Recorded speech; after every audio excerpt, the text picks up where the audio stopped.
and we're going to learn all about building, rowing or paddling, sailing a Neolithic logboat replica. I'm very excited. Oh, just so you know, at the beginning there's some translation from Czech, but after that it's all in English.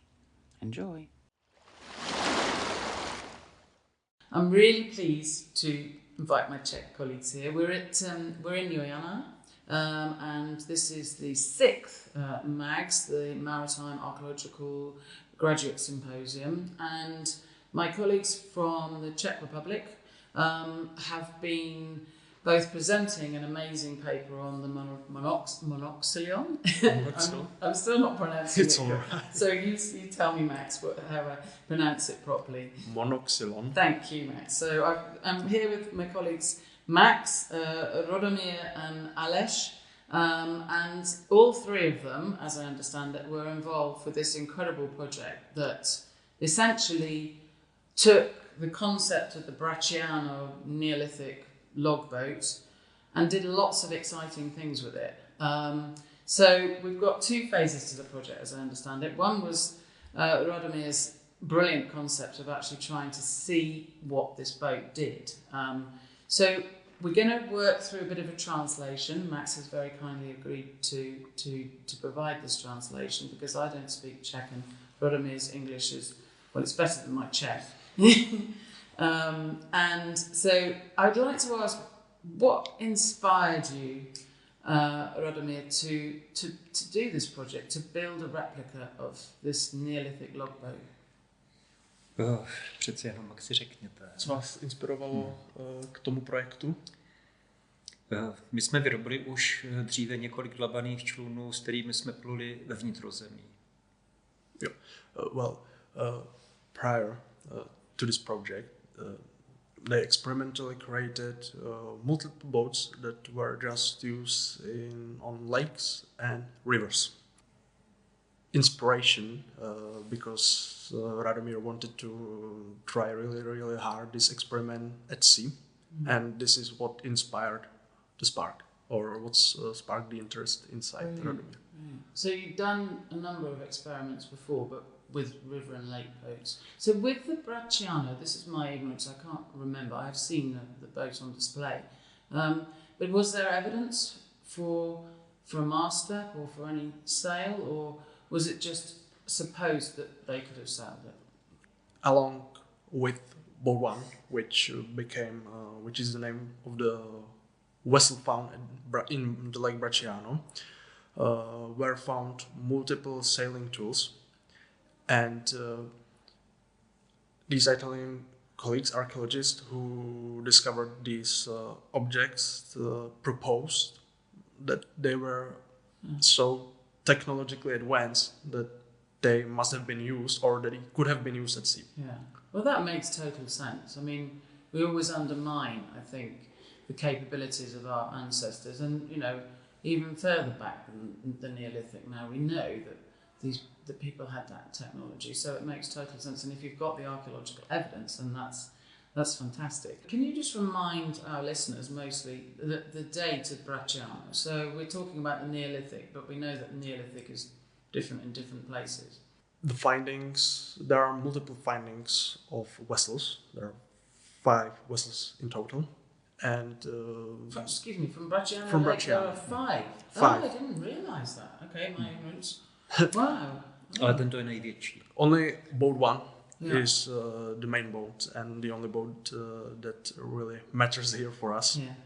The time in which the existence of this locality spans is actually 300 years, and it spans from 5600 BCE to 5300 BCE.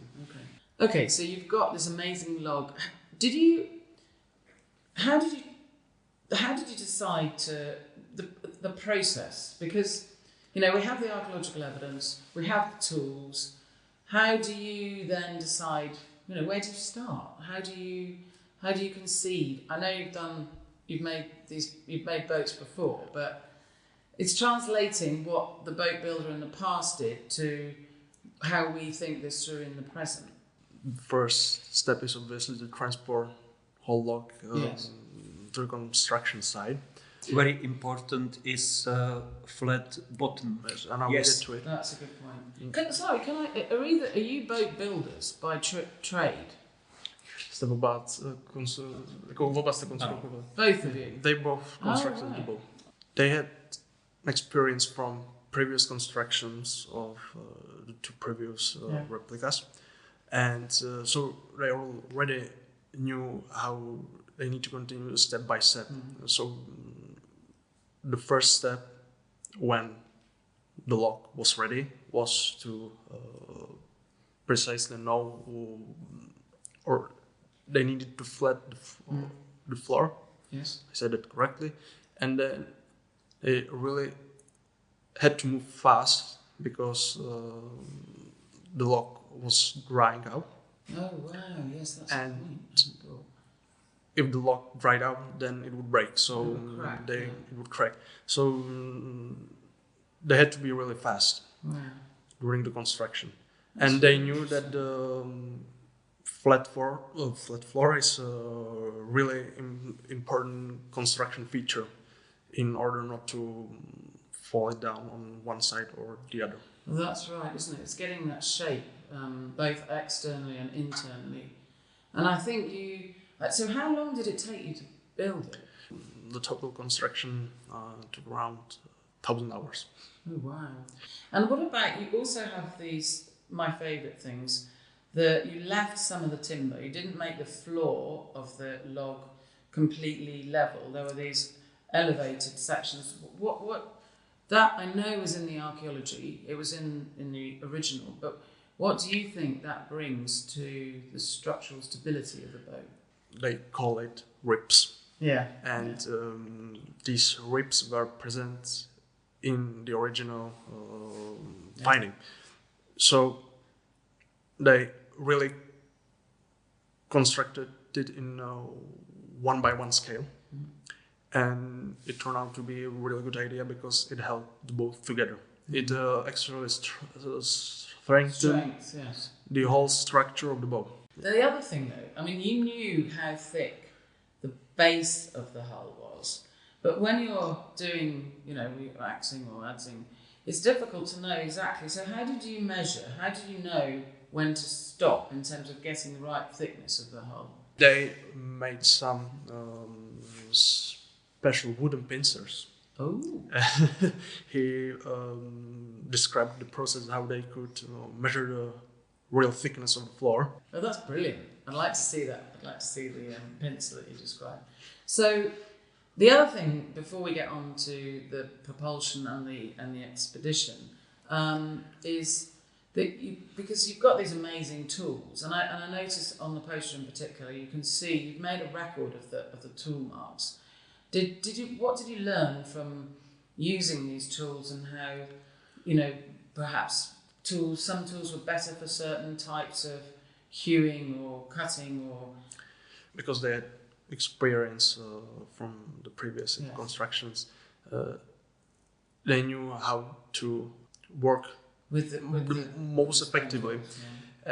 So from the previous constructions, they knew that carving the boat just by small pieces wasn't effective enough. So they carved big chunks or big desks, and this was the most effective way how to really carve the log.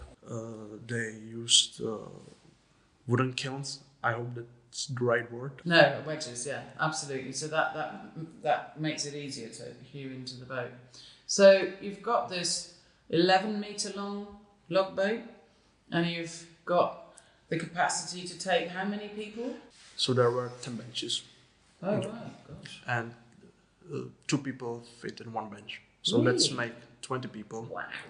But you also need someone who steers the steering oar, and it was the 21st person in the boat. So at one time, 21 people fit on the boat. Yeah. And you've also got the sail.